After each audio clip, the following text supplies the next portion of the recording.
Hello everyone, स्वागत है आपका अपनी यूट्यूब चैनल करियर पर। आपको पता है, जैसे मैंने कल की क्लास में आपको बताया था, हम एसएससी सीजीएल के लिए टारगेट करने वाली ये वाले बैच को, जिसमें मैंने 6000 टॉप क्वेश्चंस आपको एसएससी सीजीएल में हिट करेंगे। तो मैं उसकी पहली क्लास, जो कि सीरीज आपकी, जब तक आपका सीजीएल का पेपर नहीं हो जाए, चाहे प्री हो चाहे मेंस हो, और इवन आपका सीएचएसएल भी है, ऐसा नहीं है। मैथ गणित एसएससी की हर तरीके से पूछी जाती है, चाहे सीपीओ में भी उसी तरीके की पूछा। बट मेरा ये टारगेट है कि इसको अभी हम पहले मान लेते हैं, अभी सीजीएल का ही एग्जाम पहले होना है, क्योंकि उसका नोटिफिकेशन 31 मार्च को आना है। तो पहले हम सीजीएल के एग्जाम को टारगेट करते हुए मैं कुछ क्वेश्चंस आपके लिए, बेहतरीन क्वेश्चन और उनका बेहतरीन सॉल्यूशन क्या हो सकता है, उन चीज़ों में मैं बात करूंगा। इसमें 20 से 30 क्लास होंगे, हर क्लास डेली। आपको ये डेली क्लास मिलेगी शाम 5 बजे। तो जो बच्चा चैनल पर नया तो पहले चैनल को सब्सक्राइब कर लें। बाकी आप वीडियो को एंड तक जरूर देखिए, आपको डिफरेंट, आपको अपने आप समझ में आ जाएगा कि सवाल को तोड़ने की अप्रोच क्या हो सकती है।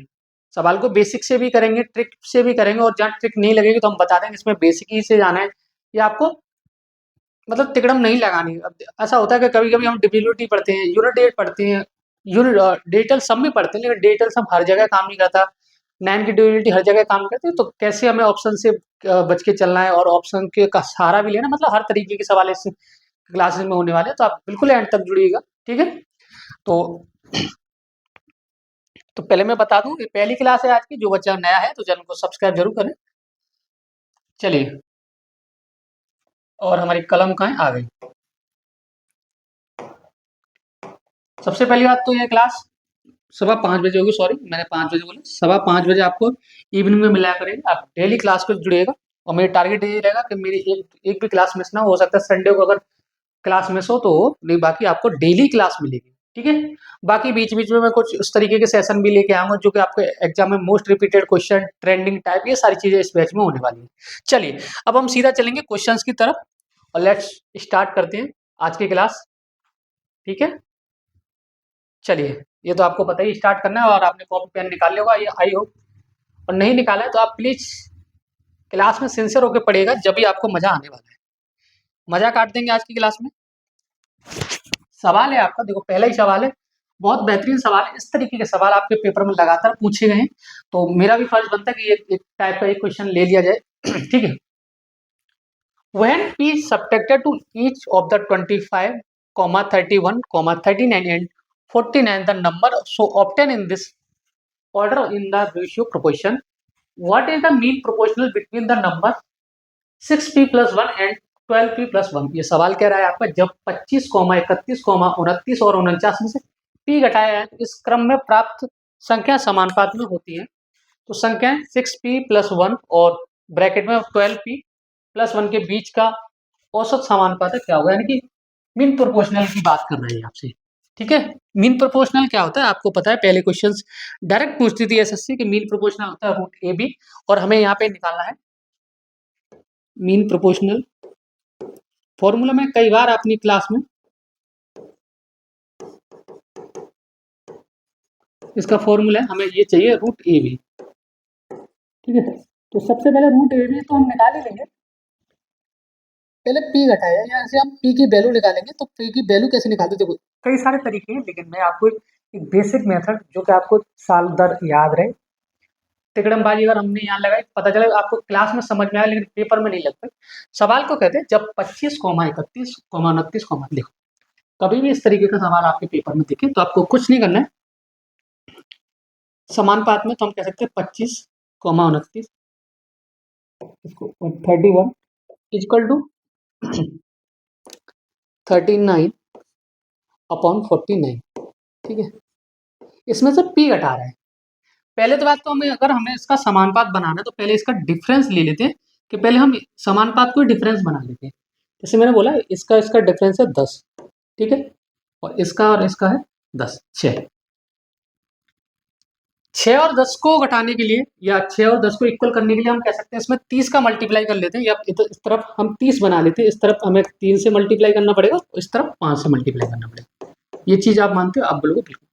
अब आगे की प्रक्रिया हमारी ये रहेगी, कि आगे का सिस्टम ये है कि हम चाहे तो न्यूमरेटर को पकड़ के चले, या डिनोमिनेटर को चले पकड़ के चलते हैं, या न्यूमरेटर में से माइनस पी करें, या डिनोमिनेटर में से माइनस पी करें। पी का मान आपका सेम आना है। तो मैं बोल रहा हूँ, आप इजी पढ़ रहे हैं, हम इसको करके चलते हैं, इसमें से न्यूमरेटर, इसमें से पी हटा के चलते हैं, तो मैंने अभी इस तरफ 5 से मल्टीप्लाई किया, तो 25 पंजे 125 माइनस 5p बराबर 39 दिया 117 माइनस का 2p। ठीक है, 2p नहीं होगा, आपका होगा 3p। सवाल को ध्यान से समझेंगे। मैंने बोला ये इस तरफ जाएगा 125 माइनस 117 बराबर माइनस का 3p और प्लस आपका आ जाएगा 5p। p की वैल्यू हम डायरेक्ट कैसे निकालेंगे, देखो 125 में से 117 गया तो आपका बचेगा 8 equal to minus 3p plus 5p बराबर यानी कि हो गया आपका 2p। तो p की वैल्यू कितनी आ गई हमारे यहाँ से 4। तो सबसे पहला टास्क हमारा ये था कि p की वैल्यू फाइंड करना। अगर आपसे सीधा ये पूछता वो संख्या कौन सी घटाई जाए जिससे समानुपात में हो जाए, तो आपका आंसर होता है p बराबर 4 आंसर आएगा। लेकिन इसमें एक स्टेप और पूछा है आगे से कि आपको मीन प्रोपोर्शनल लगाना है। मीन प्रोपोर्शनल का मतलब होता है रूट ए बी। अब p का मान यहाँ पर रखेंगे 6p, यहाँ पे 6p प्लस 1 ब्रैकेट में 12p प्लस 1 और इसका हमें क्या लेना है, रूट लेना है। ठीक है, अब हम कहेंगे 6p यानी 6 चौक 24 एक 25। ठीक है, अब तुम्हें डायरेक्ट p का मान पता चल गया, मल्टीप्लाई 12p 12 चौक 48 और 49। ये हमारा किसमें रूट में है, ये बात आप मानते हो? आप बोलोगे बिल्कुल मानते हैं। अब 25 और 49 को रूट से बाहर निकाल, इसको ये कितना निकल के आएगा, आप बोलोगे 5 और ये निकल के आएगा 7। तो यानी हम कह सकते हैं इसका आंसर आएगा 35। तो 35 कहीं है, option number B for Bombay is the right answer. ये सवाल बहुत ही प्यारा है, नगमा है अपने आप में, और इस सवाल को करने की ये बेहतर अप्रोच है। अगर आप इसमें ऑप्शन लगाएं, ऑप्शन कैसे लगा सकते हो, यहाँ सबसे पहले देखो इस सवाल में 2-3 टास्क हमें करने थे। सबसे पहले हम क्या करते हैं, ऐसे सवाल को हम इस तरीके से लिख सकते हैं 25/31 समानुपात में लेके आना।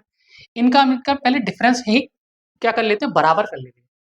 मैंने बोला यहाँ 6 का डिफरेंस आ रहा है, यहाँ आपका आ रहा है 10 का। तो पहले 6 और 10 को इक्वल करने के लिए हमने बोला इसको 30 बना लेते। कितना बना, 30 बना लेते।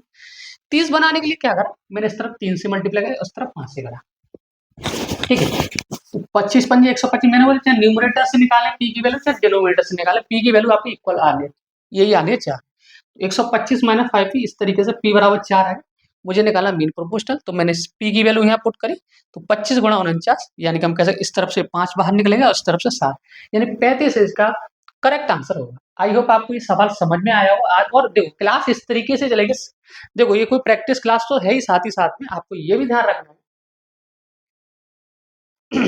कि इसमें कंसेप्ट भी आपको सिखाया जाए। अब आपको मुझे नहीं लगता कल को यहाँ सवाल में आ जाए तो ऐसी कोई संख्या p जोड़ी जाए तो p यहाँ पे प्लस p करके चलेंगे। आप mean proportional, third proportional, fourth proportional जो भी पूछा जाएगा आप सारी चीजें निकाल दोगे। ठीक है, चलिए नेक्स्ट सवाल पे चलते हैं। आई होप आपको ये सवाल समझ में आएगा, और अगर आपको कॉपी पेन पे करें तो अच्छी बात है, नहीं स्क्रीनशॉट भी ले सकते हो। ठीक है, लेकिन स्क्रीनशॉट में मैं आ जाऊंगा। चलिए कोई बात नहीं, नेक्स्ट सवाल पे चलते हैं। क्लास को इसी तरीके से चलाएंगे हम सर। दूसरा सवाल आपका स्क्रीन पर ये सवाल है, समीक्षा sold 36 article for rupees 1020 and suffered a loss of 15%. How many articles should she sell for 900 to earn a profit of 20% of? सवाल कह रहा है आपका, समीक्षा ने 36 वस्तुएं 1020 में बेची और उसे 15% का नुकसान, मानते ठीक है। 20% लाभ कमाने के लिए उसे 900 रुपए में कितनी वस्तु बेचनी है। इस सवाल को करने के लिए डायरेक्ट आपको मेथड एक ही याद रखना है, कोई इधर उधर की बातें नहीं करेंगे हम इसमें, ना कोई फॉर्मूला, एक ही चीज याद रखो, जो सवाल में कंडीशन थी उसको इक्वल कर देते। क्या कर देते, इक्वल कर देते। मैंने बोला 36 वस्तुओं को 120 रुपए में बेचा है, 1200 में बेचा है, तो हम कह सकते हैं और उसे कितने परसेंट का लॉस हो रहा है, 15% का हम कह सकते हैं 85% का लॉस है। कितने बेचने पर हो रहा है, 1020 में, बराबर कह रहा है 20% लाभ कमाने के लिए हम बोला 120% कमाना है इसको, और कितने रुपए में, 900 रुपए में। तो कितनी वस्तु बेची हैं, तो यानी कि हम कह सकते हैं गुड्स, यानी कि हम कहते हैं G2 की मान, वस्तु का मतलब G2 हम कह सकते हैं, ये G1 हो जाएगा। अब देखो ये 0 से ये 0 गया, ये 0 से ये 0 गया। सवाल को सुनो, 12 30 36 ठीक है, 3 तरह के 9, 3 चौक 12। सवाल को देखना कितना आसान हो गया है सवाल।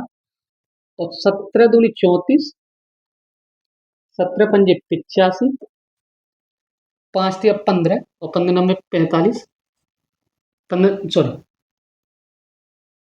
ठीक है ठीक है ठीक है। हाँ, 17 5 के 15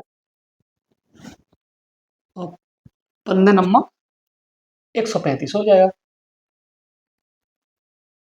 बटे 2। कहीं हमने मिस्टेक तो नहीं करी? जरा एक बार फिर देख लेते हैं कट पीट करके। चलिए, यानी बोलो 36 वस्तुएं हैं, 1020 में बेचनी है उसे, उससे 15% का लॉस हो रहा है, यानी कि हम कह सकते हैं 85% बराबर 20% लाभ कमाना है, यानी 120% की वैल्यू निकालनी, और ये हमें चाहिए अपॉन 900। थोड़ा सा अच्छे से काट लेते हैं ना, तमीज से काटेंगे तो ज़्यादा सही रहेगा, नहीं मिस्टेक होने के चांसेस रहेंगे। 0 से 0 और ये 9 से 9 कटेगा, ठीक है। 12 तिया 36 और 3 से कटेगा ये 34 बार, ठीक है। 17 दूनी 34 और 17 पंजे 85, यानी कि आ जाएगा 9 पंजे 45 बटे 2, ठीक है, बराबर आ जाएगा आपका आंसर 22.5 रुपये। उसे कितनी वस्तुएं बेचनी चाहिए? 22.5 वस्तु। हालांकि वस्तुएं आधी होगी या पूरी पूरी तो पूरी होती है, आधी तो हो ही नहीं सकती। तो आपका राइट आंसर होगा option number D for Delhi. ऐसे सवाल करने के लिए आप कुछ नहीं है, जो दिया जो उस चीज को से इक्वल कर देना है। सॉरी, ठीक है, ठीक। बोला मैंने 36 वस्तुओं को 1020 में बेचने में 15% का लॉस है, मैंने 36 गुणा 85 बटे 1020 बराबर 20% प्रॉफिट कमाना है।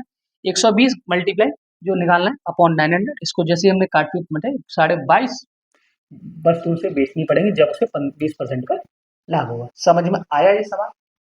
और मुझे लगता है सवाल बहुत बढ़िया, और ये इस तरीके का सवाल भी आपके पेपर में बहुत बार पूछा गया। चलिए नेक्स्ट सवाल की ओर चलेंगे, और वीडियो को एंड तक जरूर देखिए और ज़्यादा से ज़्यादा शेयर भी, और जो बच्चा चैनल पर नया है तो चैनल को भी सब्सक्राइब करके जाइएगा। देखो, इस सवाल में करने के लिए कुछ नहीं है, मैं अगर आपको डायरेक्ट ही बात करूं तो इसका आंसर आएगा 4:9। अब देखना, two similar parallelogram have a corresponding side in the ratio 2:3, what is the ratio of their areas. ऐसा सवाल कभी पूछा है, मैं डायरेक्ट ट्रिक बताऊं। दो समरूप समांतर चतुर्भुज की संगत भुजाओं का अनुपात 2:3 है, उनके क्षेत्रफलों का अनुपात क्या होगा?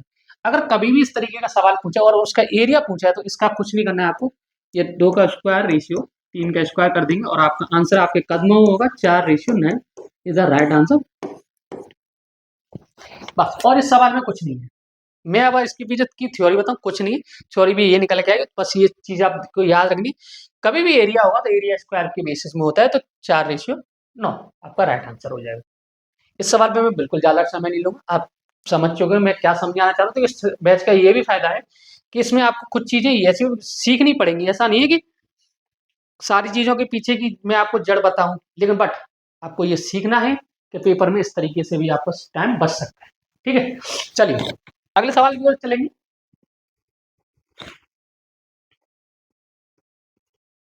ये सवाल बहुत ही बढ़िया प्यारा नगमा सवाल कह सकते हैं हम इसको। सवाल है आपका, Atul and Nia spend 55% and 70% of the their income, ठीक है। Respectively the saving of Atul 15% more than Nia, what percent is the income of Atul less than income of Neha. सवाल बहुत बढ़िया है। अतुल और नेहा अपनी आय का क्रमशः 55% और 70% खर्च करते हैं। यदि अतुल की बचत नेहा की बचत से 15% अधिक है, तो अतुल की आय नेहा की आय का कितने परसेंट कम है? सवाल ही बहुत अच्छा है, थोड़ा सा सावधानी के साथ करेंगे तो गलती ना होने के कम चांस होंगे। जैसे एक तरफ है अतुल और एक तरफ है नेहा, ठीक है, अतुल और एक तरफ है नेहा, ठीक है, कॉम्बिनेशन भी अच्छा है इनका, अतुल और नेहा। अपनी आय का यानी कि इनकी इनकम मैं मान लेता हूँ 100% इनकम है, ठीक है, 100, और ये आ जाएगी आपकी, इसको भी 100 मान लेते हैं। ये कह रहे हैं 55 इनकम बराबर, ये आपका क्या है एक्सपेंडिचर और इधर सेविंग बचेगा, सवाल को बहुत ध्यान से करेंगे, जल्दबाजी की कोई जरूरत नहीं है। 55% खर्च कर रहे हैं, ठीक है, ये 55% खर्च कर रहा है, अगर मैं परसेंट में भी मान के चलूंगा इसको कोई दिक्कत नहीं है। और ये 70% खर्च कर रहा है, ठीक है। लेकिन इस सवाल में एक पेचीदा है कि अतुल की बचत नेहा की बचत से 15% अधिक है। कैसे मानेंगे इस चीज को? देखो, सेविंग कहाँ है इसकी? सेविंग तो आ जाएगी इसकी कितनी, 45%, और ये इतना आ जाएगा 30%। लेकिन सवाल में क्या रहा है, एक चीज, ये लाइन बहुत अच्छी जोड़ी है इसने, कि यदि अतुल की बचत नेहा की बचत से 15% अधिक है। ये कह रहा है, लेकिन ये तो कुछ और ही कह रहा है, अतुल की बचत नेहा की बचत से 15% अधिक है, तो अतुल की आय नेहा की आय से कितने परसेंट कम होगी? मुझे इस सवाल में ऐसा क्यों लग रहा है कि कुछ ना कुछ मिस्टेक है। अगर हम कहें यहाँ पे अतुल की बचत नेहा की बचत से 15% अधिक है, ठीक है, इस तरफ से कर लेते, 30 का 115% निकालिएगा, 15/100 कर सकते हैं इसको, या हम कह सकते हैं अगर एक 15% अधिक है, 30 × 115/100, जो सवाल में कंडीशन थी उस पे बेसिस हम इस सवाल को करते हैं, बाकी देखते हैं क्या आता है आंसर। और 5 से 23 बार कटेगा, 5 से कटेगा 2 बार, 23 × 69, और ये आ जाएगा 2, कितना आ जाएगा 34.5, ठीक है। अगर ये 34.5 आ गया,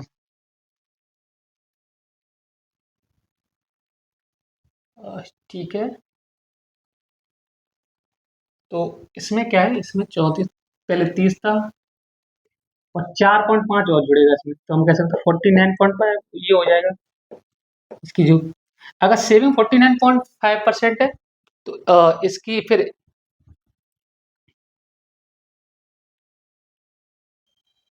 अब देखो कहानी सीधी बदल गई। ये अगर इसका हुआ तो इसका एक्सपेंडिचर क्या होगा? एक्सपेंडिचर होगा 51.5%, ठीक है। लेकिन 50.5%, लेकिन ये सवाल में करें यदि, तो अतुल की आय नेहा की आय से कितने परसेंट कम है। लेकिन हम अगर ये फिर ये कम हो जाएगा, देखो सवाल में कुछ और भी कह रहा है लेकिन हमसे पता नहीं क्यों मिस्टेक हो रही है, इसको हम बोलेंगे 25.5 ये आ जाएगा, तो फिर ये अलग चेंज हुआ है। मुझे लग रहा है कहीं ना कहीं सवाल में थोड़ा सा कहीं तो मिस्टेक है। ये सवाल में या तो कुछ आप बताइए मुझे कमेंट बॉक्स में, अगर कोई लूप होल से सवाल बताते नहीं, मैं आपको इसका आंसर या जो भी अगर लूप होल कमी होगी इस सवाल को मैं कमेंट बॉक्स में डाल दूंगा या आपको टेलीग्राम पे मिल जाएगा, ठीक। कहीं ना कोई कुछ मिस्टेक हो रही, या हम अभी क्लास में जब कर रहे हो तो बाद में करते हैं सवाल, ठीक है। चलिए, ये सवाल करिए, सवाल आपको बार बार पूछा था, अलजेब्रा का सवाल है, काफी अच्छा सवाल है आपका। और हमारी टीम इतनी अच्छी है तो उनको अगर सवाल टाइप करना नहीं आता तो वो सीधा स्क्रीनशॉट ले लेते हैं, हटा साबुन की घटा। सवाल है आपका, सॉरी, इफ मैं लिख देता हूँ कोई दिक्कत नहीं, आप सुनो। If x⁴ plus x² into y² plus y⁴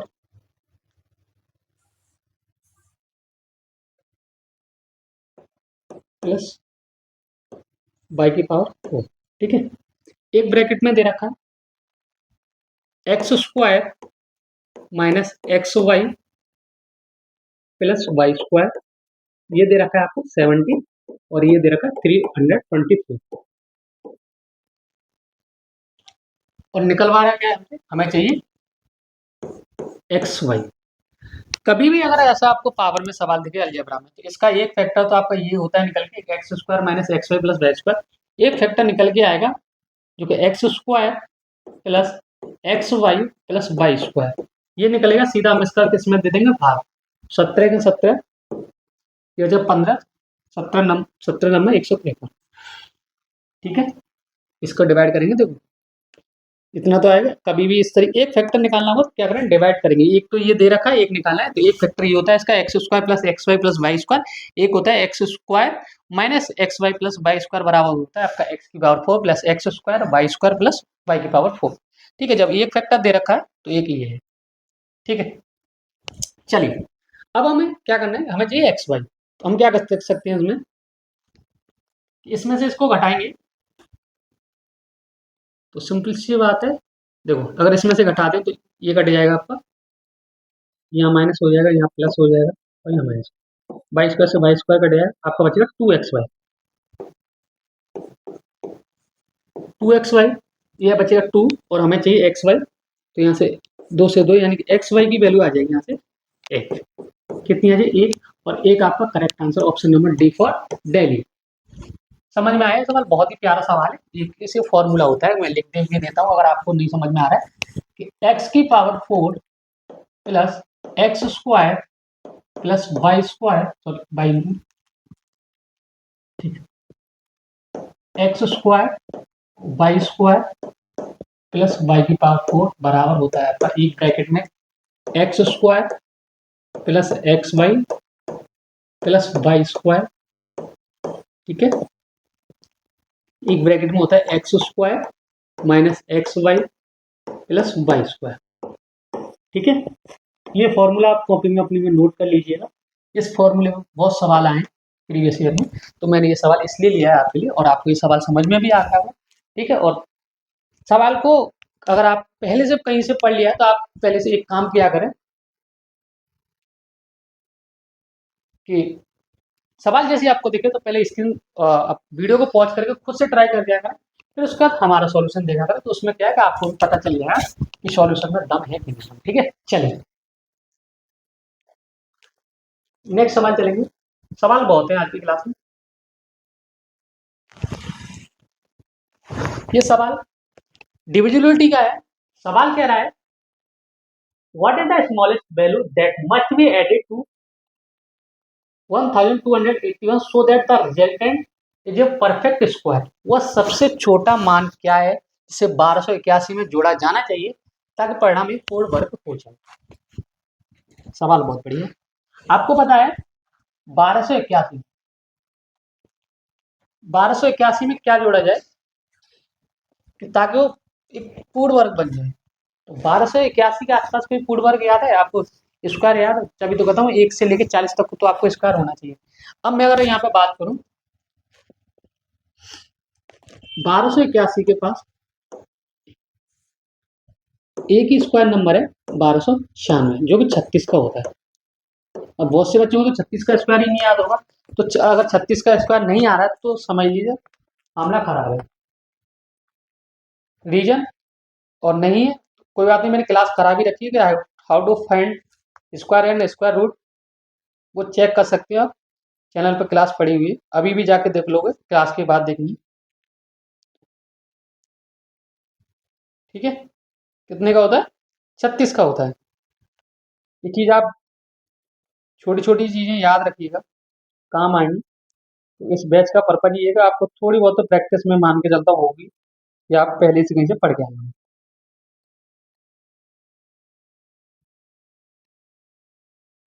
अब 1296 कितने का? 36 का है। ठीक है, 36 का है और हमारे पास ऑलरेडी 1281 दे रखा है। तो हमें क्या जोड़ना चाहिए? तो 1281 हम कह सकते हैं इसमें से इसको घटाएंगे तो हमें सिर्फ 15 जोड़ने की जरूरत है। ऑप्शन नंबर सी पर China is the right answer. 15 वो नंबर है जिसमें हम 1281 में जोड़ेंगे, 1296 बन जाए और वो 36 का परफेक्ट स्क्वायर होता है। समझ में आया? सवाल सवाल में कुछ नहीं था, लेकिन आपको पता है ऐसे सवाल आप प्रीलिम्स लेवल पर आपको जरूर पूछेंगे। तो मेरा फर्ज बनता है कि हर तरीके का आपको सवाल इस क्लास में मिले। ठीक है, चलिए अगले सवाल की ओर चलेंगे और उसके बाद एक प्यारा नगमा आपकी बढ़िया सवाल है। ठीक है, करिए। ये पार्टनरशिप यानी कि साझेदारी, जिस जैसे कि आप उसके साथ साझेदारी है। और साझेदारी कब चलती है आपको मैंने पहली क्लास में बताया, जब आप अपना टाइम इन्वेस्टमेंट जितना आप इनपुट दोगे उतना ही आपका आउटपुट मिलने की चांसेस होते हैं, चाहे प्यार हो चाहे बिजनेस। वन साइडेड कुछ नहीं होता, ठीक है। और वन साइडेड करना भी नहीं चाहिए क्योंकि उसमें लॉस के चांसेस ज़्यादा होते हैं। चलिए सवाल है आपका, A comma B and C started business और investment 60% of a total capital, B invest 25% of remaining capital and C invest the rest of total profit earn the end of the year rupees 1,50,000, find the sum of profit A and. सवाल कह रहा है ए comma B और सी एक व्यवसाय शुरू करते हैं, मानते हैं, कर लिया उन्होंने। ए कुल पूंजी का 60% निवेश करता है और बी शेष पूंजी का 25% निवेश करता है, बाकी इनका निवेश सी करता है। यह वर्ष के अंत में 1,50,000 रुपए का लाभ है, तो ए और बी का लाभ का योगदान करना है। सवाल बहुत बढ़िया है। चले तीन बदले ए और बी, सी, ए एक तरफ है, बी और एक तरफ है सी, ठीक है। ए का 60% खर्च कर रहा है, ठीक है। अब बचा 40%, 40% रिमेन बचा। सवाल में कह रहा है 20 शेष पूंजी का 25% कर रहा है, मैं कह सकता हूँ इसका 1/4। 25% का मतलब क्या होता है, चलो मैं आपको बता देता हूँ। ये 100 आ जाएगा, तो हम कह सकते हैं 1/4 यानी कि आ जाएगा आपका 10। अगर बी 10% कर रहा है तो सी आपको पता है रिमेनिंग कितना होगा, 30% होगा। ये चीज आपको समझ में, यही बस इस सवाल में लोचा था, बाकी और कुछ नहीं। तो यहाँ परसेंट लगाने की भी जरूरत नहीं है, ठीक है। तो ये रेशियो क्या आ जाएगा, 6:1:3। सवाल क्या रहा है आपका, तीनों को मिलके वर्ष के अंत में लाभ कितना हो रहा है, 1.5 लाख। मैं कह सकता हूँ या 10 की वैल्यू सवाल में 6, 3, 9, 1, 10, 10 की वैल्यू सवाल में 1.5 लाख दे रखी है, ठीक है। तो एक की वैल्यू कितनी आ जाएगी आपकी, 15,000। पूछा ए और बी के लाभ का योग, यानी कि 6 1 7, यानी कि हमें 7 से मल्टीप्लाई करना पड़ेगा। 15 7 105, 1,05,000 रुपये। Option number B for Bombay, ठीक है। बी फॉर बॉल नहीं, बॉल को थोड़े से लोग अलग असेंट में ले आते हैं, तो B for Bombay is the right answer. 1,05,000 रुपये का लाभ होगा ए और बी को मिला के। सवाल समझ में, मैं दोबारा समझा देता हूँ। सवाल कह रहा था कि ए और बी में एक व्यवसाय स्टार्ट करते हैं, कोई बिजनेस स्टार्ट करते हैं। एक कुल पूंजी का 60% करता है, मैं मानता हूँ 60% उसने कर लिया। 20 शेष पूंजी का 25% निवेश करता है बी, ठीक है। तो बचा 40 का 25% कितना हो जाए, 1/4, 1/4 यानी कि 10% बी खर्च कर रहा होगा, तो बचा बचा सी कर रहा होगा। तो हम कह सकते हो रेशियो बन के आ जाएगा 6:1:3। और सवाल में कह रहा है लाभ 1.5 लाख रुपए का, तो मैं कह रहा हूँ लाभ यहाँ पर 10 का हो रहा है, तो एक की वैल्यू 1.5 लाख में आएगी, नहीं सॉरी 15,000 आएगी। तो हमें 7 की निकालनी, 15 7 1,05,000 रुपए का उन्हें ए और बी को मिलाकर टोटल प्रॉफिट होगा, ठीक है। चलिए समझ में आया सवाल। अगले सवाल की ओर चलते हैं। सवाल बहुत अच्छे, बहुत सवाल है इसके क्लास में।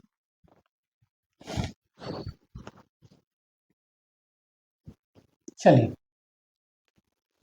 सवाल करिए। सवाल कह रहा है the height of Arun family members are given centimetre ages 165, 180 plus 181, 163, 172, 180, 162। The median height of the family will be. Median समझ लो, समझ लेंगे, एवरेज ही होता है मीडियन का मतलब भी। अरुण के परिवार के सदस्यों की ऊंचाई सेंटीमीटर में दे रखी है इस प्रकार, 165 सेंटीमीटर, एक की है 180 सेंटीमीटर, एक की है 181 और 163 centimetre, 172 centimetre, 180 centimetre, then 162 centimetre. तो परिवार की औसत ऊंचाई क्या होगी, ये कह रहा है, ठीक है। तो कभी भी मीडियन निकालनी होती है सबसे पहले।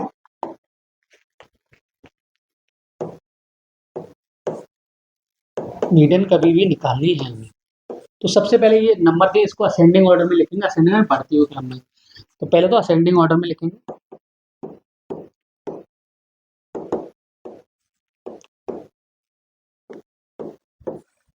सबसे पहले छोटा नंबर क्या है आप बोलोगे, 162, 162, उसके बाद 163, उसके बाद 165, ठीक है, 3 तो हो गए, और उसके बाद 172, उसके बाद 180, उसके बाद भी 180 और उसके बाद 180। तो एवरेज आपको पता चलेगा मिडिल वाली संख्या होती है तो आपका आंसर ही मिडिल वाली संख्या हो जाएगी। 172 is the right answer, option number D for Delhi is the right answer. ठीक है, आप कभी भी अगर ऑड नंबर दे, ऑड नंबर का मतलब होता है जैसे 7 नंबर है, 6 नंबर है, तो हमेशा तो मीडियन निकल के आती है, बीच वाला नंबर आगे। पहले तो नंबर को इसमें किसमें लिखेंगे हम लोग, असेंडिंग ऑर्डर में, बढ़ते हुए क्रम में। तो कितना आ जाएगा आपका आंसर, 172 सेंटीमीटर। पूरे परिवार की कितनी ऊंचाई होगी, 172 सेंटीमीटर। ठीक है, समझ में आ गया। चलिए नेक्स्ट सवाल। कुछ सवाल इजी भी हैं, कुछ मॉडरेट भी हैं, और ये सवाल करिए, सिंपल इंटरेस्ट का सवाल है और आपको आता होगा, मैं ये उम्मीद करता हूँ। लेकिन सवाल आया है, इसमें थोड़ा सा कैलकुलेशन का था पार्ट है, तो मिल गया है।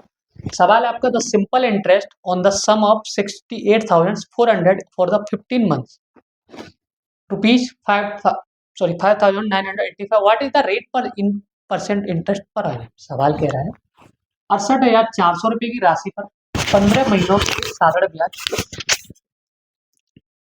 5,985 रुपये है। प्रति वर्ष ब्याज की दर प्रतिशत में क्या होगी। ठीक है, ये सवाल है। चलिए सिंपल इंटरेस्ट बराबर तो आपको बताइए, principal into time into rate upon 100।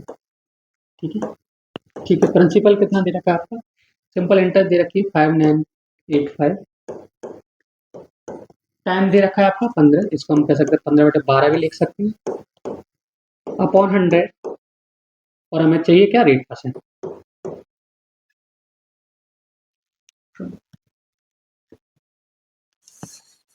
क्या है,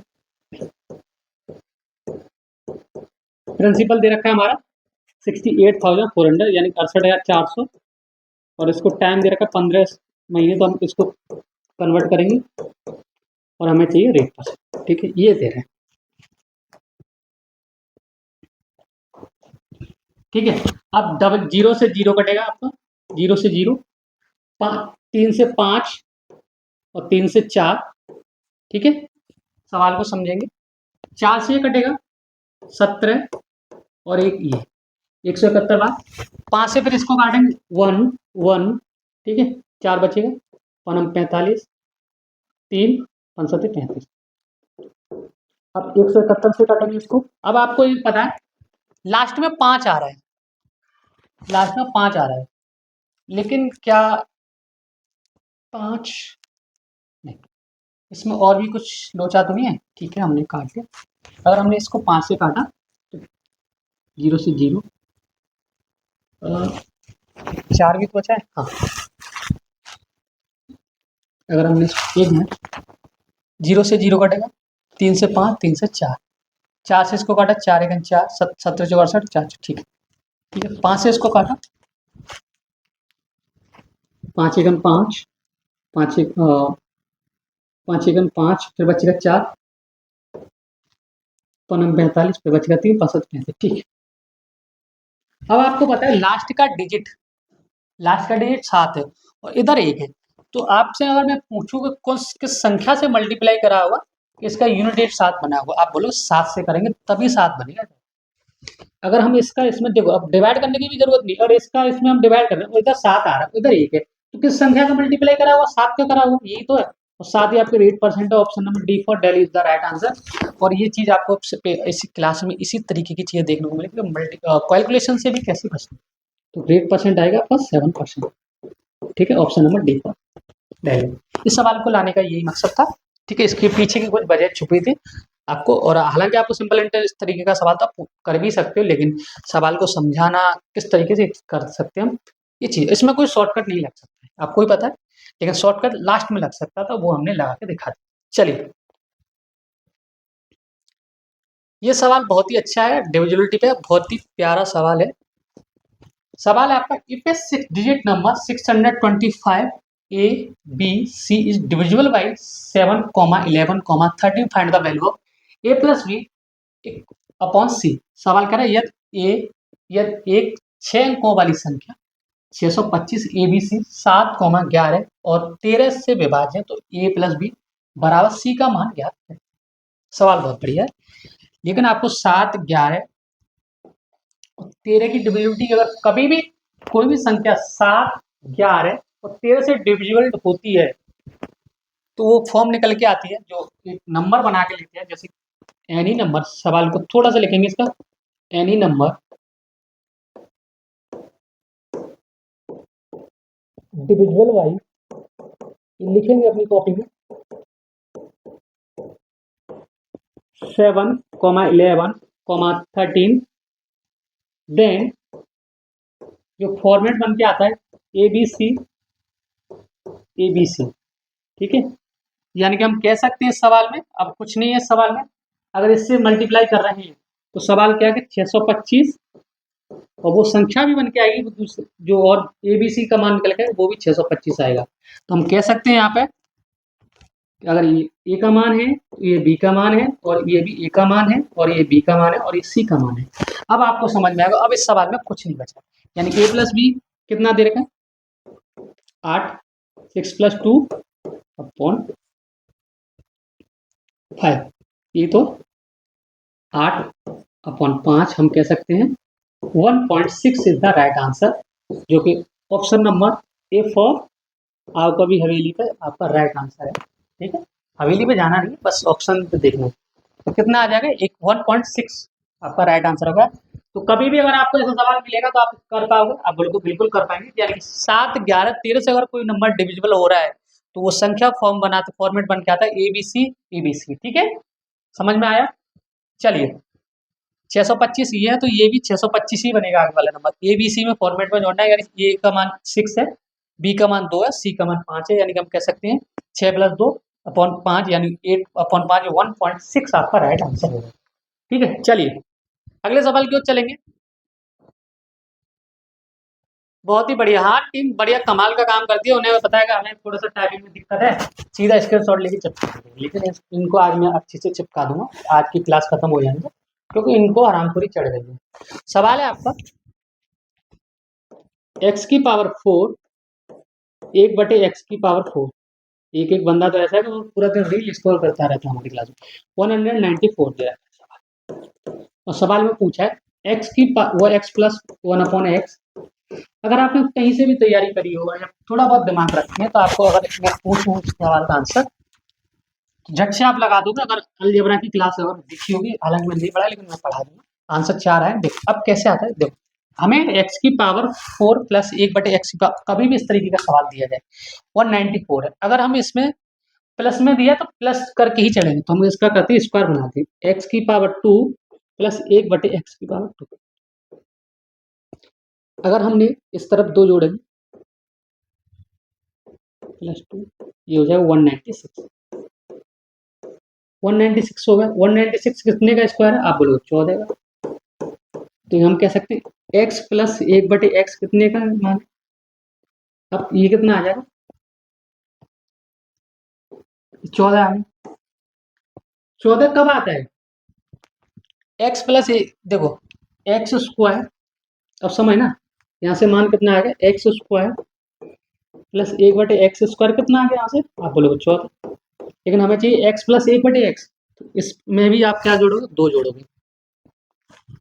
x प्लस 1/x चाहिए हमें, तो क्या करो 14 प्लस 2 यानी कि 16, और 16 कितने किसका मान है, आप बोलोगे 4। ये कितने कितने स्क्वायर होता है 4, ठीक है। इसका दो, तो option number D for Delhi इसका राइट आंसर, ठीक है। क्या आ जाएगा, 4 आ जाएगा। सवाल समझ पाए, हमने बोला स्क्वायर करते हैं, मैंने यहाँ पे 2 जोड़ा तो ये आ जाएगा x square plus 1/x square 14। फिर हमें x square plus 1/x square 14 आ गया, फिर हम x प्लस 1/x की तरफ आएंगे तो आपका आंसर आ गया 4 is the right answer, option number D for Delhi, ठीक है। चलिए ऐसे सवाल आपके पेपर में देखने को मिले, हालांकि ये सवाल इस तरीके से ना करके आपको कुछ चीजें याद भी होनी चाहिए, जैसे अलजेब्रा में कुछ चीजें याद करने वाली हो तो जिससे आप डायरेक्ट कर पाएंगे, ऐसी चीजों पर ना ध्यान देते हुए। ये सवाल पढ़िए, सवाल है आपका a pipe A fills an empty tank in a 15 hours and pipe B fills an empty tank in 35 hours. Find the how many minutes in the A and B together can fill the half of the empty tank. सवाल कर रहा है, यह pipe ए खाली tank को 15 घंटे में भरता है और पाइप ए खाली टैंक को 35 घंटे में भरता है, तो ज्ञात कीजिए ए और बी मिलकर खाली टैंक का आधा भाग कितने दिन में। मिनट में भरेंगे, ठीक है, मिनट में आंसर बता रहा है।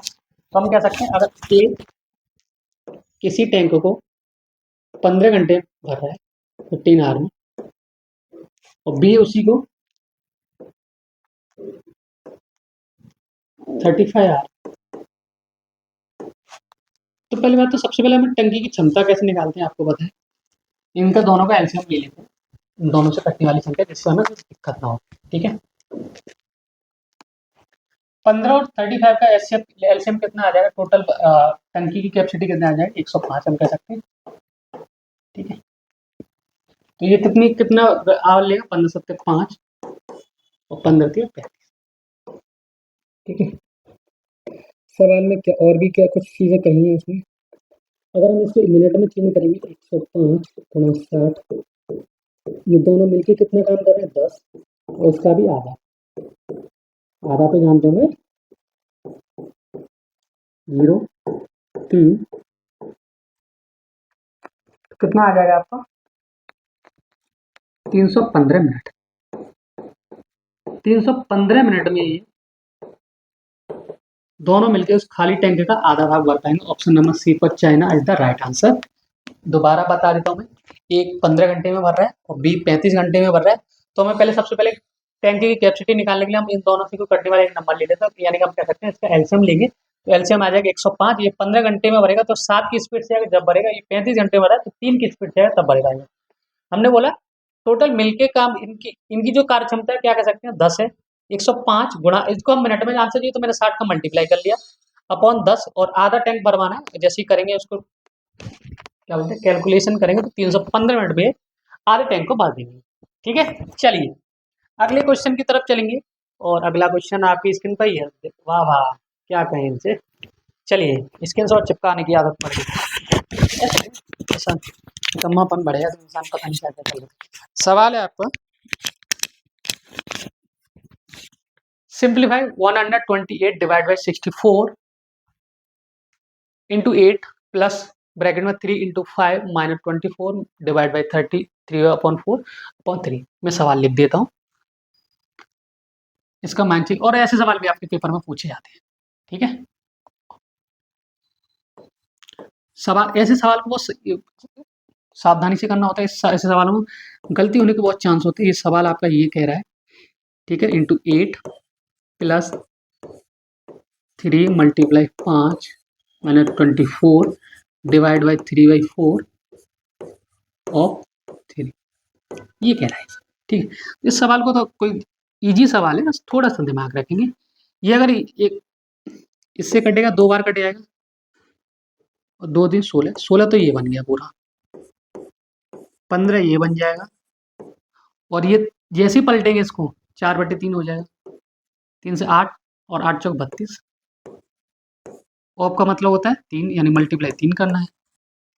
तो 15 में तो 32 गया, तो कितना बचेगा, माइनस का 17, 16 प्लस माइनस का 17 मल्टीप्लाई 3, 17 या 51 माइनस का 51 प्लस का 16 कर सकते हैं हम इसको, तो क्या आ जाएगा, 11 में से 5 गया तो सॉरी 11 में से 6 गया तो 5, और 4 में से 1 गया तो 3, माइनस का 35 आपका राइट आंसर होगा, जो ऑप्शन दे रखा है, option number B for Bombay, ठीक है।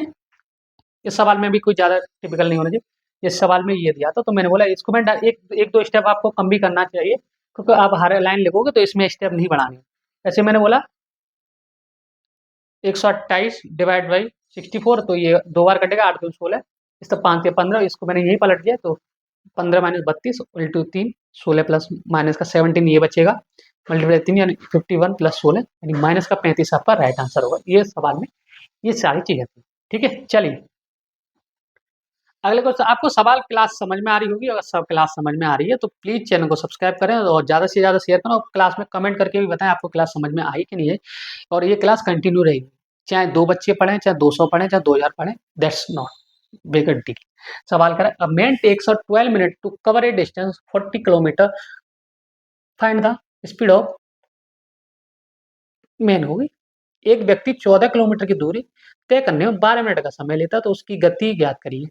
ये सवाल बहुत इजी है, लेकिन आपको सवाल में ऐसे देखो, ऐसा नहीं सारे सवाल इजी आएंगे और सारे सवाल टफ आएंगे, हर तरीके का सवाल आपके पेपर में पूछा गया, इसलिए मैंने ये सवाल लिखे हैं। सवाल है स्पीड बराबर क्या होता है भैया, बताइए।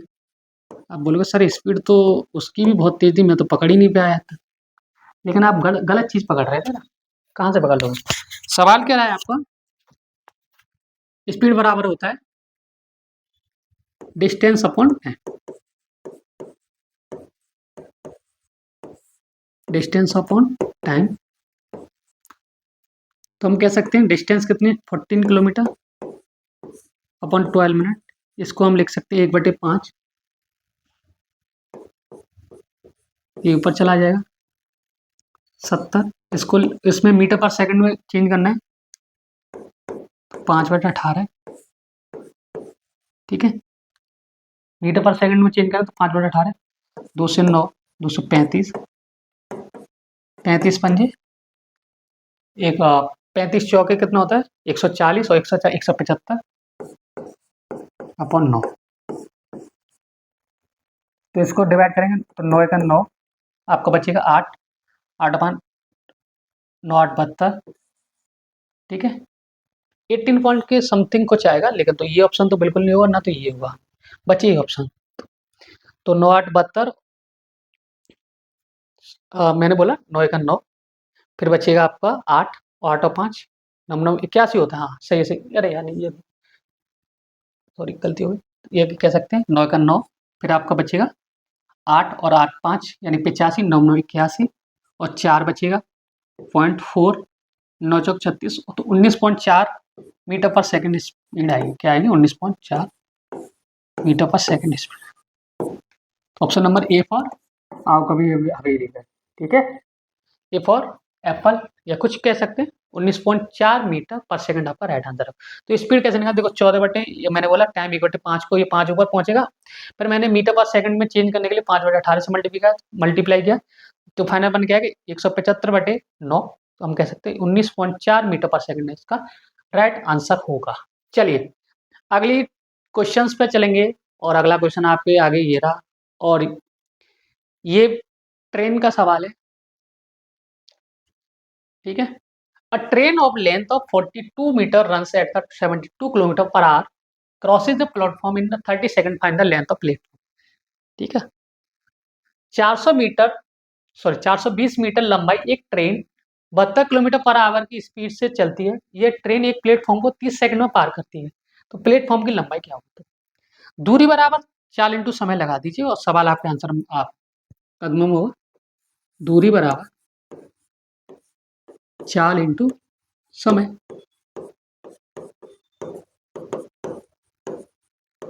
ठीक है। हम कह सकते हैं यहाँ से दूरी 420 है, और मैं मान लेता हूँ प्लेटफॉर्म की लंबाई L।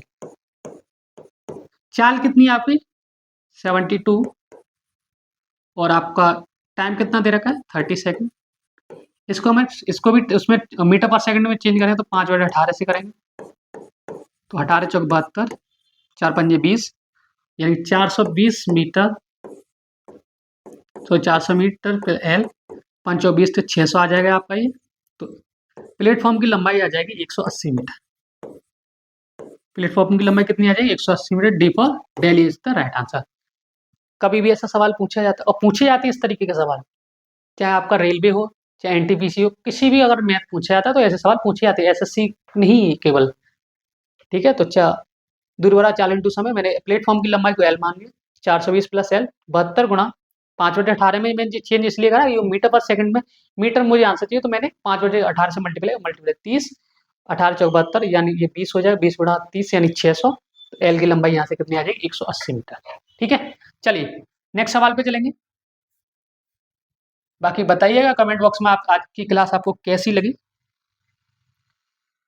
और कुछ बच्चे कमेंट भी कर रहे थे पहले कि सर बिगिनर्स के लिए शुरू चैप्टर वाइज कराइए, तो मैं बहुत जल्दी ये स्टेप लेने वाला हूँ कि बिगिनर्स के लिए भी चैप्टर वाइज ये क्लास ये चला देंगे, कोई दिक्कत नहीं है ये, लेकिन प्रैक्टिस क्लासेज नहीं रुकेंगी इस बार आपकी। सवाल है आपका, if 10 man can complete work in 8 days working 5 hour every day, how many days are required by 8 man to finish the same work working for 4 hour every day. सवाल कह रहा है यह 10 पुरुष किसी कार्य को 8 दिन में पूरा करते हैं, ठीक है। उसके बाद प्रतिदिन 5 घंटे काम करते हुए उसी कार्य को पूरा करने में 8 पुरुषों को कितने दिन, या हम कह सकते हैं कितने दिन लगेंगे प्रतिदिन अगर 4 घंटे काम करने में। ठीक है, मैं बता देता हूँ। यहाँ M1 D1 और H1 बराबर होता है M2 H2 और D2 वाला फॉर्मूला लगा देते हैं हम, और यहाँ लिख देते हैं हम W1 और W2। ठीक है, ये आपको लगाना है। M बराबर man, D for days, H for hour, और W बराबर होता है वर्क। ठीक है, अब लगा देंगे हम सवाल। चलिए, M कितना है आपका, M1 कितने 10 मल्टीप्लाई, D आपका 8 कितने दिन में काम कर रहा है 5, और W है नहीं तो एक एक मान ले, कोई दिक्कत ही नहीं है। तो उसी कार्य को पूरा करने में 8 मेल यानी 8 पुरुष 4 घंटे काम कर रहे हैं। तो हमें क्या चाहिए, D2 चाहिए। बहुत आराम से निकल जाएगा D2। देखो 8 से 8, ठीक है, ये आ जाएगा 50 बराबर 4 मल्टीप्लाई D2। हम कह सकते हैं D2 बराबर आ जाएगा 12.5। 12.5 दिन में वो काम को पूरा कर पाएंगे। ठीक है, इस 4 से कटेगा तो कितना आ जाएगा 12.5। ठीक है, तो option number D for daily आपका राइट आंसर हो जाएगा। समझ में आया? इस सवाल में समझाने वाले ऐसी कोई चीज़ ही नहीं थी कि जो आपको नहीं समझ में आई। ये चीज़ें पढ़ भी रखी और मैंने आपको बता दिया कि M1 बराबर D1 sorry M1 into D1 into H1, ठीक है, बराबर M2 H2 इंटू D2। चलिए अगले क्वेश्चन की तरफ चलते हैं। मज़ा आ रहा होगा आपको आज की क्लास में, और मज़ा आना भी चाहिए। ये वाला सवाल करिएगा। ये सवाल है त्रिकोणमिति का, आपको मैं देख ले रहा हूँ स्क्रीन में दिख रहा है कि नहीं। ये स्क्रीनशॉट लगाने की इनकी बहुत गंदी हैबिट है। हाँ दिख रहा है। सवाल है आपका, what is the value of sine cube theta minus cos cube theta upon sine theta minus cos theta का मान क्या होगा। इसमें ए क्यू माइनस बी क्यू का फॉर्मूला लगेगा और साइन थीटा से कॉस थीटा कट जाएगा, तो आपका आंसर आएगा 1 minus sine theta into cos theta. मैं लिख देता हूँ, ए क्यू माइनस बी क्यू का फॉर्मूला होता है ए माइनस बी, एक ब्रैकेट ए स्क्वायर पी स्क्वायर माइनस ए। ठीक है, ये फॉर्मूला लगाएंगे आपका राइट आंसर आ जाएगा। तो ये जो साइन क्यू से sine Q minus sorry sine theta minus cos theta से वो एक बार को कट जाएगा जैसे ये, और बचेगा A square plus B square minus A B. अब देखो इसमें भी बच्चे कंफ्यूज होंगे, कैसे होंगे मैं बता देता हूँ। देखो जैसे बोला मैंने, इसको लिखेंगे sign theta minus cos theta bracket में हो जाएगा ए स्क्वायर यानी sine square theta plus cos square theta. ठीक है, ए भी कितना हो जाएगा आपका माइनस साइन थीटा और cos theta upon sine theta minus cos theta. अब देखो बच्चों ने गलती क्या करी होगी, 1 माइनस साइन स्क्वायर थीटा और मल्टीप्लाई कॉस स्क्वायर थीटा लगा गया, लेकिन वो आंसर नहीं है आपका। ये सवाल लाने का भी पर्पज ये था बच्चे इस सवाल में गलती कर रहे होंगे, आपने भी करी होगी। Sine theta minus cos theta दे तो ये तो कट गया, लेकिन इसको हमने क्या किया, sine square theta plus cos square theta बराबर क्या होता है आपका एक 1 plus sorry 1 minus sine theta into cos theta आपका राइट आंसर है। समझ में आया? इस सवाल में गलती होने के चांसेस आपसे कहाँ थे, और ऐसे सवाल आपसे गलत नहीं होने चाहिए, इसलिए एक क्लास का आयोजन किया जा रहा है। समझ में आया? चलिए ये सवाल समझ में आ गया, वो अच्छा सवाल था। अच्छा सवाल नहीं, बस थोड़ा सा आपका टेस्ट किया जा रहा था कि क्या चल रहा है तुम्हारा। ये सवाल करिए, डिविजिबिलिटी का सवाल है। सवाल कह रहा है what will be the reminder when the 53 की power 82 plus 53 is divided by the 54। जब 53 की पावर 82 प्लस 53 को 54 से भाग दिया जाता है तो रिमाइंडर क्या बचेगा। सवाल बहुत ईजी है। देखो अगर कभी भी ऐसा सवाल आए तो हम सवाल को बहुत ईजी से करते हैं। एक तो होता है पॉजिटिव रिमाइंडर होता है, एक होता है आपका नेगेटिव रिमाइंडर। पॉजिटिव रिमाइंडर भी हम यूज करते हैं और नेगेटिव रिमाइंडर भी यूज करते हैं, और सवाल हमें आसान बन जाता है। सवाल कह रहा है, इस सवाल का मतलब बता देता हूँ मैं। 53 की पावर अगर 82 है प्लस 53 अपॉन 54, ये सवाल कह रहा है। तो देखो मैं यहाँ पे नेगेटिव रिमाइंडर यूज करूंगा। अगर मैंने 54 से 53 को डिवाइड किया तो ये बचेगा एक कम है ना इससे, तो माइनस 1 की पावर 82 आ जाएगा। नेगेटिव रिमाइंडर कर, मैंने बोला कंप्लीटली डिवाइड कर दे रहा हूँ, लेकिन एक कम हो, एक ही तो कम है उससे, तो ठीक है। प्लस 54 से 53 कटेगा, उसमें भी माइनस रिमाइंडर बचेगा ना, रिमाइंडर बचेगा माइनस का 1, ठीक है, अपॉन 54। अब देखना, अब आपको पता है माइनस की पावर अगर ऑड है तो माइनस आएगा, और माइनस की पावर इवन है तो प्लस आएगा। यहाँ पर माइनस की पावर क्या ऑड इवन है, 82 क्या है आपका इवन नंबर है, तो एक का पावर माइनस 1 की पावर 82 करेंगे तो आंसर क्या आ जाएगा, 1 plus plus minus minus minus 1 upon 54 है ना, हाँ 54, तो 0 अपॉन 54। जीरो को किसी भी नंबर से डिवाइड करते तो आपका आंसर आता है 0, और रिमाइंडर आपका क्या रिमाइंडर आएगा इसमें, रिमाइंडर भी आपका 0 आएगा। Option number B for Bombay is the right answer. ऐसे सवाल को हम इस तरीके से करेंगे। मैंने बोला नेगेटिव रिमाइंडर का यूज करते हैं, मैंने बोला उसको कंप्लीट ही काट देते, लेकिन एक कम भी तो -1 की पावर 82 प्लस -1 अपॉन 54। अब जैसे मैंने बोला माइनस की पावर अगर इवन है तो इवन नंबर आएगा, ऑड है तो और नंबर आएगा। 82 आपका इवन नंबर है तो -1 की पावर कितनी भी कर लें तो एक तो आ गया। इस तरीके से प्लस माइनस माइनस 1 - 1 0 बराबर या 0 इक्वल टू 54। 54 से 0 को डिवाइड किया तो 0 आपका राइट आंसर आएगा, और यही रिमाइंडर है आपका। Option number B for Bombay आपका राइट आंसर है, ठीक है। चलिए अगले सवाल की ओर चलेंगे हम लोग। ये वाला सवाल करिए, सवाल दिख रहा होगा आपको। सवाल आपका इफ x की पावर 8 माइनस 47 की पावर 47 x की पावर 4 प्लस 1 बराबर 0, अगर x बड़ा है 0 से find the value of the x plus 1/x। सवाल ऐसे सवाल आपने बहुत करा होगा। यदि x की पावर 8 माइनस 47 प्लस x की पावर 4 प्लस 1 बराबर 0, तो x प्लस 1/x का मान निकालना है, ठीक है। कंडीशन भी दे रखी है, x का मान 0 से बड़ा है।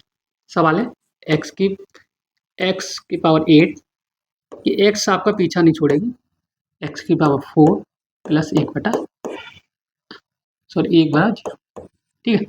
अब हमें क्या करना है, पहले तो इसमें ना हमें क्या कुछ दिख रहा है, इसमें से x की पावर 4 कॉमन ले लें, तो x की पावर से हमने डिवाइड कर दिया, x की पावर 4 से मैं डिवाइड कर रहा हूँ, ठीक है। तो आ जाएगा x की power 4 plus minus 47 plus 1/x की पावर 4, और ये तो 0 आएगा ही, 0 आएगा, ठीक है। अब मेरा x की पावर 4 प्लस 1/x की पावर 4 बराबर 47। अब बन गया वही सवाल, हमें चाहिए x प्लस 1/x, जो अभी मैंने कुछ थोड़ी देर पहले से इस तरीके के सवाल तो करा था। x की पावर 4 प्लस 1/x की पावर 4 बराबर 47, तो हमें निकालना है x प्लस 1/x, ठीक है। कैसे निकालेंगे अभी मैंने आपको बताया था, मैंने बोला इस तरफ दोनों तरफ 2 जोड़ेंगे,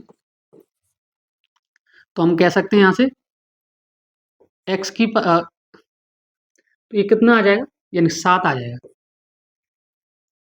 x square plus 1/x square बराबर आ जाएगा आपका 7, ठीक है। अब हम फिर भी स्क्वायर बनाना है हमें, स्क्वायर बनाएंगे तो हम कह सकते हैं x square plus 1/x square बराबर 7 है। समझ ना सवाल को। अब इस तरफ 2 जोड़ेंगे तभी तो स्क्वायर बनेगा, तो यहाँ से हम कह सकते हैं इस तरफ से एक स्क्वायर बनना है, तो एक्स प्लस 1/x बराबर कितना आ जाएगा 9, ये 9 तो कितना बन जाएगा 3, ये आपका राइट आंसर है। एक्स प्लस 1/x बराबर 3 आपका राइट आंसर होगा, B for Bombay right answer, ठीक है। इस सवाल में कुछ नहीं था, एक्स की पावर से पहले आपको डिवाइड करना था सिंपली, फिर जैसे 47 इधर आ गया, 2 जोड़ के हमने क्या किया स्क्वायर रूट ले लिया, इस तरह से 2 जोड़ के स्क्वायर रूट, यहाँ पे अगर माइनस में दिया होता तो माइनस करके स्क्वायर रूट ले रहे थे हम सवाल में, ठीक है।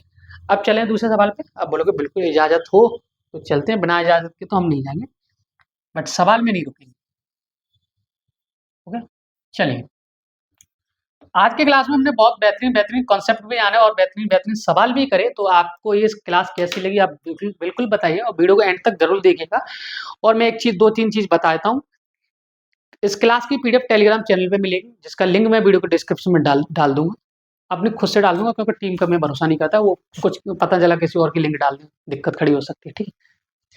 डेली आपकी क्लास 5:15 बजे आपको यूट्यूब पर रिकॉर्डेड मिलेगी, ये जरूर देखिएगा। बाकी बीच बीच में मैं उस तरीके के सेशन लेके आता रहूँगा, ट्रेंडिंग क्वेश्चन और जैसे कोई पेपर होता है उसके मोस्ट एक्सपेक्टेड क्वेश्चन क्या रहे थे और कैसे क्वेश्चन आपके आने वाले पेपर में आ सकते हैं। अगर रही बात जो बच्चे शुरू से तैयारी करें, तो उनके लिए भी बेसिक टू हाई पूरा बैच में मैं पढ़ाने वाला हूँ। इस चीज़ का बिल्कुल टेंशन मत, आपको मैथ्स का कंप्लीट सॉल्यूशन इसी यूट्यूब चैनल पे मिलेगा। तो बेल आइकन और चैनल को सब्सक्राइब करके ज़रूर रखिएगा।